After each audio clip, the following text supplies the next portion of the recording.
Handa na ba kayo? Handa na! May lighter na ba ang lahat? Meron! Para sa candle lighting, baka mamaya masupinan naman ako. Labas ko sa CIDG. Tumawag ang TV Patrol.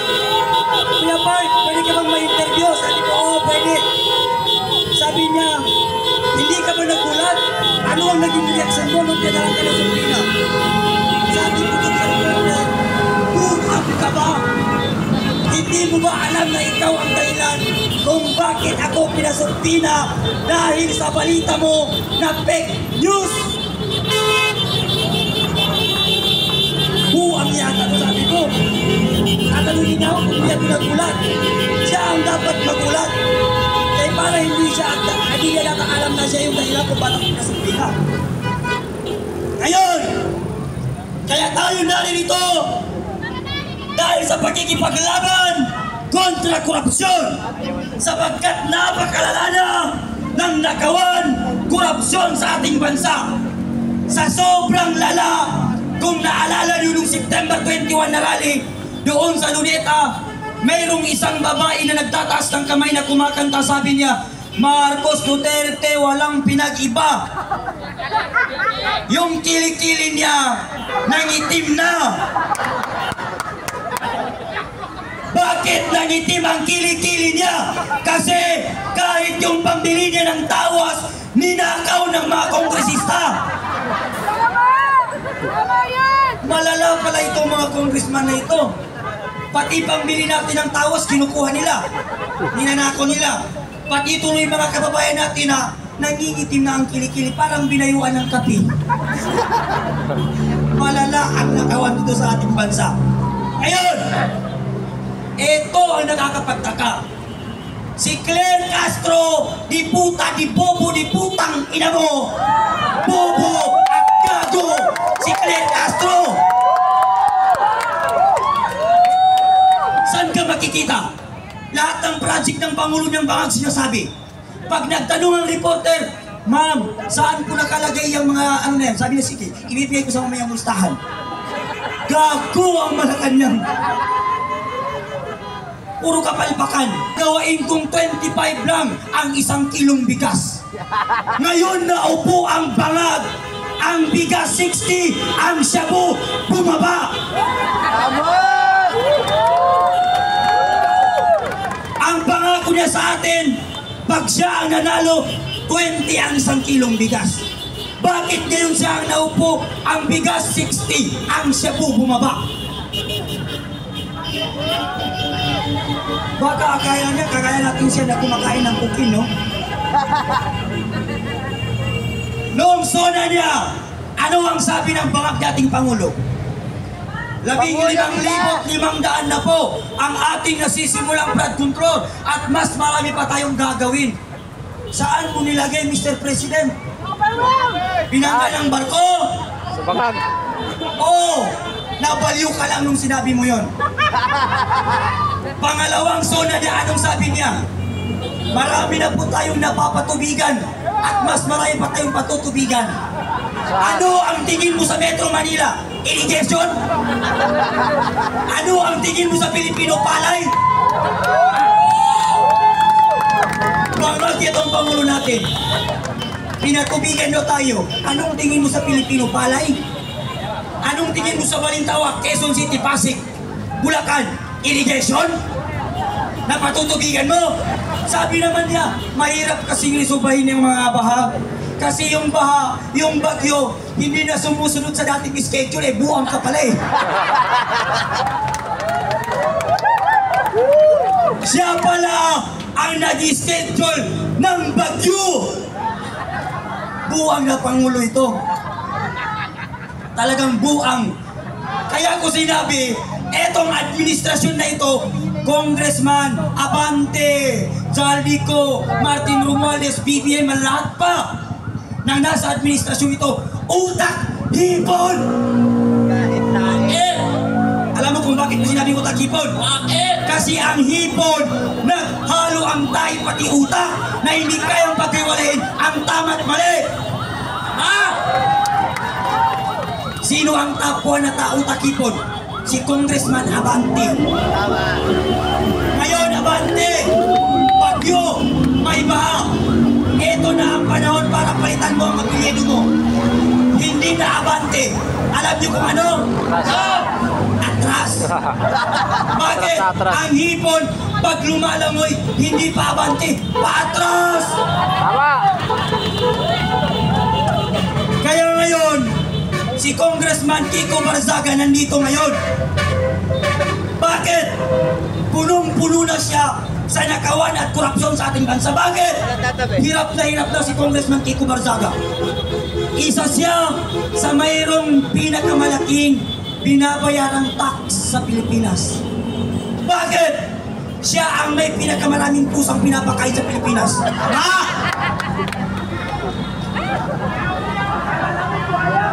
Kaya ngayon, nanawagan ng people power si Congressman Kiko Barzaga. Kasi isa siya sa may pinakamalaking tax na binabayaran. Kaya yung mga Pilipino dyan na may kalapate, may aso, may pusa, pumunta kayo rito, dalhin nyo pati tain ng pusa nyo. Anong gagawin? Ipakain natin sa mga pangulong yan, ng mga bangat. No? Huwag na daw tayo mag-alala, sabi ng Pangulo. Kasi ang baha, iipunin niya at meron din araw na gagamitin niya. Siguro itong Pangulo natin si BBM, yung utak niya nasa talampakan. No? Isa pa yung asawa niyang parang zombie kung maglakad. Nakita niyo kung paano maglakad? Grabe! Nakakahiya sa isang Pangulo, bangag na nga ang presidente, pati asawa, parang zombie kung maglakad. Penguin kung maglakad. Siguro kung naging zombie siya, ganito siya maglakad. Ang dapat sa'yo, Araneta Marcos, huwag kang mag-down kasi hindi bagay sa'yo. Para kang patay na naglalakad. Pagkapangit, tignan. Napakaraming kapalpakan ang ginagawa ng gobyerno ito. Sabi ng Claire Castro, di puta, di bobo, di gago. Yan ang pinaka-bobo na tagapagsalita ng Malacanang, si Claire Castro. Kung nanonood kay Claire Castro, mahiya ka naman, napaka-bobo mo. Bobo ka na nga, gaga ka pa. Sasabihin niya, walang time ang Pangulo para dyan. Napakaraming ginagawa ng ating Pangulo. Inaayos ang ating bansa, pinapakalawak ang ekonomiya. Pinapalawak, pinapaganda. Ang pinamumunuan mo, Mr. President, binaha, nilindol, nasunog. Kasi hindi na siya sumusunod sa'yo. Bakit? Ang nagpapatakbo sa administrasyon nito, patay na. Siya mismo nagsabi, pag hindi na kayang inusulbang problema, tinitext niya ang tatay niya. Sabi niya, Papa, anong gagawin ko? Hindi ko na kaya, lubog na sa bahang Pilipinas. Ano ka, San Miguel? Sa ang daming pwede mong pagkunan ng advice, patay pa na tatay mong magnanako rin. No? Ano kayo, si San Miguel? Na pag nakalistro, si San Miguel ang panalo. Pag ginanon mo, sinong panalo? Si Satanas. Hindi na daw sumusunod sa schedule ang bagyo. Kumukuha pa siya ng advice sa tatay niya. Puro palpak ang plano niya. Dapat Bongbong Marcos, mahiya ka na. Kasi nakikita mo ang mga Pilipino, ayaw na sa'yo. Ama, sinusuka ka ng Pilipino. Ama, mas nauna pa akong pinadala ng supina kaysa kay Martin Romualdez. Alam niyo ba? Yung September 21, nagsalita lang ako, handa na ba ang lighter? Pagkabukas, andyan na ang supina. Bakit yung nakawan sa gobyerno, bilyon-bilyon? Na-mention na masyado si Sandico Martin Romualdez, bakit hindi makulong? Kasi tayo, mahirap. Sila, mga butete. Kaya yung mga barya nyo sa bulsa nyo, ingatan nyo. Baka pati yan, nakawin nila. Nakikita nyo yung mga barko? Araw-gabi nandyan sa dagat, pero hindi lumulubog. Bakit? Kasi kapitan lang ang meron, walang congressman. Tayo nasa city, binabaha. Kasi ang daming congressman na buhaya. Isa pa yung si Jela Alonte. Sino nakakilala kay Jela Alonte? Jela Alonte na yan. Ang lakas ng loob niyo sabihin, wala akong utang na loob sa Pilipino. Gaga! Gago ka, gaga ka pa! Paano mo nasisikmura na sabihin na wala kang utang na loob sa mga Pilipino? Yang pambili mo ng napkin, yang pambili mo ng bra, panty, pati pagkain mo, pati bahay mo, pera at pawis ng bawat Pilipino. Yang sinasahod sa inyo, tatay mo, pamilya mo, na pinagmamalaki mo na sa political dynasty ka, pera ng taong bayan yan. Tapos sasabihin nyo, wala kang utang na loob. Kaya sa lahat ng anak ng kontraktor, politiko, at lahat ng nagkinabang sa flood control project, gago, tanga, inutil. Napakakapal ng mukha ninyo. Nasubukan niyo ba magtrabaho ng 24 hours para may mapakain sa pamilya? Nasubukan niyo ba magtanim ng palay sa bundok? Nasubukan niyo ba mag-araro? Nasubukan niyo ba mamasala ng jeep? Para may pang-aral ang anak? Para may panggastos ang anak? Para may pakain ng pamilya? Hindi. Nasubukan ba ng mga anak nila yung gaya ng ginagawa natin mga ordinaryong Pilipino? Pumipila sa jeep. Pag-alis natin ng bahay, press na press. Pagdating sa school o trabaho, parang lumpia na sinausaw sa mantika. Wala na, oily na. No? Kaya tayo nagtipon-tipon dito para wakasan at ipanawagan kung meron pang natitirang kapal ng mukha. Yang Pangulo na yan, marapat lamang na bumabala siya sa pwesto sapagkat ayaw na at sawa na ang Pilipino sa kanya. Magpuporilis ka na Bongbong Marcos, wala ka pa rin nagawa. Wala ka pa rin napapatunayan sa ating bansa. Habang sila nagpapakasarap, natutulog sa magagandang bahay, nandoon sa ibang bansa, tayo nagsuswimming sa tai at ihi dito sa Maynila. Andito tayo sa kanal, lumalangoy. Saan ang mga binoto natin? Andun sa ibang bansa. Kung magkaroon ng People Power Tree, kumuta dagdag.